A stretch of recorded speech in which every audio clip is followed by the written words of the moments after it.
Bitcoin having his crypto miners racing for epochs at potentially worth millions. Bitcoin's once every 4 years halving this week may be very different from those of earlier epochs, typically ho-hum affairs. Now, an intense competition is underway to mine the first block after the halving, which could contain a rare and collectible fragment of a Bitcoin known as an epoch sat. This is the first Bitcoin rewards halving in which value can be assigned to individual sats, which can now be traded like NFTs following last year's launch of the Ordinals protocol. The first set to be mined after this month's halving could theoretically attain a value of $1 million or more on marketplaces for digital collectibles. It's kind of a lottery ticket, said an executive of the crypto mining firm Marathon Digital. With Bitcoin's fourth quadrennial halving now as little as a week away, cryptocurrency mining companies are jockeying to capture what could be the most valuable data block of all time, worth millions of dollars potentially. Almost 2 years ago, Casey Rodarmer, creator of the Ordinals protocol atop the Bitcoin blockchain, developed a system for categorizing the rarity of individual satoshis or sats, the smallest denomination of the digital asset, similar to cents on the dollar or pence on the pound.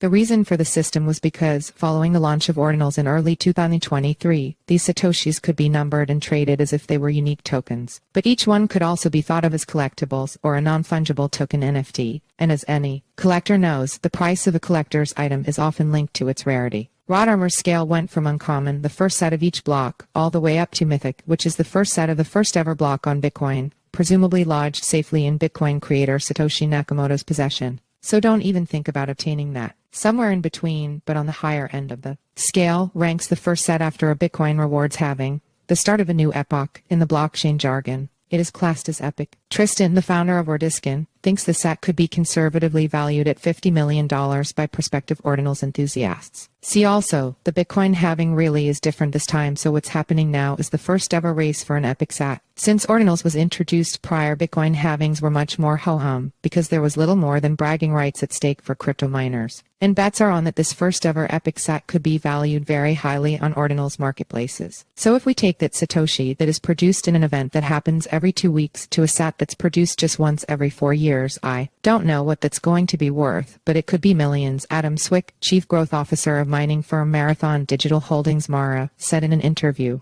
The race for the epic sat. Mining companies making a concerted effort to win this race could ramp up their operations to ensure they account for a higher percentage of the global hash rate, the total computing power working to confirm Bitcoin transactions, right at the point it becomes clear the halving is imminent. Just as the miners responded to BTC's surge to new all-time highs last month in order to cash in on the higher prices, they might run flat out to maximize their chances of catching the first block after the halving. This might involve bringing new, more powerful equipment online and even reinstalling older and soon-to-be obsolete kit. The halving, the fourth in Bitcoin's 15-year history, is programmed to occur when the network reaches block height 840,000 sometime next week. It's looking like April 19 or 20. The miner who adds that block to the blockchain rewarded with 3.125 BTC, about $218,000. It's not chump change, but it's a step change down from the 6.25 BTC, or $440,000 prior to the halving, but such calculations also show what's at stake if a single Satoshi, which is 100 millionth of 1 BTC, might be worth more than $1 million.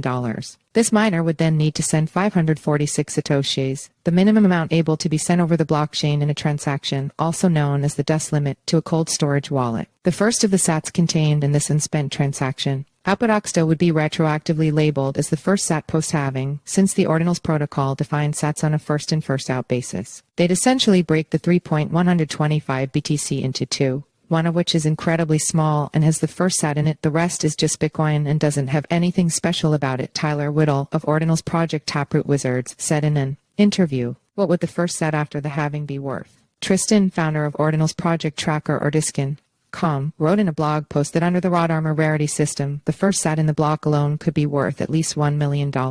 Miners have now had a year or so of experience since Ordinals was launched to cash in on the full value of their Bitcoin rewards, including any especially valuable sats that are buried within. We have thousands of these uncommon sats, the first Satoshi of every block, for example, and we've often looked at the market to see if we should sell them or hold them, Marathon Digital Swick said. Marathon has also mined the first sat after a difficulty adjustment, which at one point was worth hundreds of thousands of dollars, according to Swick, another publicly listed mining firm. HUT has been scouring its balance sheet for rare sats that it may already own and monitoring what interest there may be in the market, its CEO told CoinDesk. Asher Genu compares the concept to demand for virgin Bitcoin, BTC, that has never been transacted. When we first started mining, people were saying that they would pay a premium for virgin Bitcoin, but it's not a very liquid market, so there's not a very clear price, he said. How much effort are miners putting into mining the rare first set after the halving? The major miners, those that command a relatively significant percentage of global hash rate, may feel they have the resources to actively chase that first epoch set to be mined in the Ordinals era. Marathon, for example, has around a 5% share, therefore could be said to have a 5% of winning it. We recognize that it's kind of a lottery ticket, Swick said. But we're being careful to make sure all our machines are online, which is our goal anyway. But it's something we're acutely aware of coming up to the halving. Some comparatively smaller firms might recognize that the structure of their operations make the trophy far too unrealistic. Marathon, for example, operates its own mining pool, but many other firms do not. Thomas Chippas, CEO of Argo blockchain Argo, believes that miners can only realistically chase it if they are in Marathon's position. Most miners are members of a pool, and some pools will often drop the top 2 or 3 blocks and the bottom 2 or 3 blocks over a period of time. When they commence their calculation of the payout to miners, Chippas explained in an interview with CoinDesk. They do that as a way to avoid both positive and negative outliers, Chippas said. So in a pool like that, if there's some crazy block because someone paid up for a particular sat, you might not benefit from it because that pool might drop that block.